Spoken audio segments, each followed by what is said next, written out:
कल की कथा के बारे में बताया था ना कि देवी सती अब कैसे श्री शिव भगवान को विदुर माली के उस वचन से मुक्त करवाकर पाताल लोक से अब कैलाश पर वापस लेकर आई। अब बात करेंगे आज के बाकी आज कथा में बताते हैं आगे।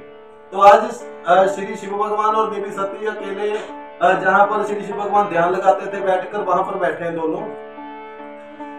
तो देवी सती ने कहा कि भगवान, जैसे कोई भी दुल्हन जब आती है अपने ससुराल में तो वो कुछ ना कुछ नया अच्छा बनाकर सभी को खिलाती है, तो आज मैं सबको खिलाऊं कुछ ना कुछ बनाकर अच्छा।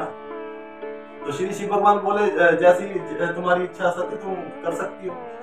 तो इतनी बात बोलकर श्री शिव भगवान ऐसे ध्यान में चले गए और नंदी को बुलाया। मतलब नंदी, सभी गणों को, सभी प्रेतजनों को कह दो, सभी भक्तजनों को कह दो कि आज माता खीर बनाकर सबको खिलाएगी। तो उनमें खुशी चल आगे कि आज खीर मिलेगी, पहली बार पकवान बनेगा कैलाश पर्वत पर। आते हैं ना, जैसे कोई नई वधू, नई बहू, नई बेटी जब विवाहित होकर अपने ससुराल में आती है मायके से, तो वो भोजन बनाती है, जो प्रथा वहां से चली। तो वो अब देवी सती ने भी बनाना था, तो खीर बनाई। तो खीर बनकर तैयार होगी सभी, तो पहले श्री शिव भगवान को अर्पण करनी थी। तो अब श्री शिव भगवान ऐसे ध्यान में बैठे हैं। तो देवी सती ने कहा, भगवान कृपया इतना टाइम तो वेट कर लेते, इंतजार कर लेते कि मैं खीर खा लूं पहले, कि मैं पहले आपको खीर खिला दूं कि आप खीर खा लें। अब फिर ध्यान में लग के शादी के दिन, जिस दिन आपका विवाह था, जब आप फ्री होते थे तब भी आप ध्यान में थे। तो आज आप ये बताओ, आप इतना ध्यान किसका धारण करते हो, किसको याद करते हो इतना? तो भक्तजनों, श्री शिव भगवान ने ऐसी बात कही ना कि वो किसका ध्यान करते हैं। मेरी बात ध्यान से सुन लो, आपको भी पता चल जाएगा, आपको पता ही है। चलो, तो श्री शिव भगवान किसका ध्यान करते? तो देवी सती को श्री शिव भगवान ने कहा कि सती,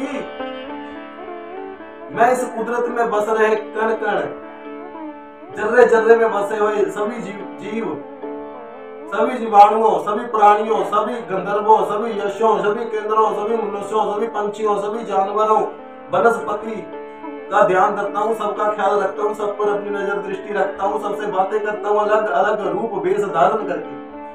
तो प्रिय जनों, आपको भी श्री शिव भगवान जरूर मिलते होंगे, पहचानिए।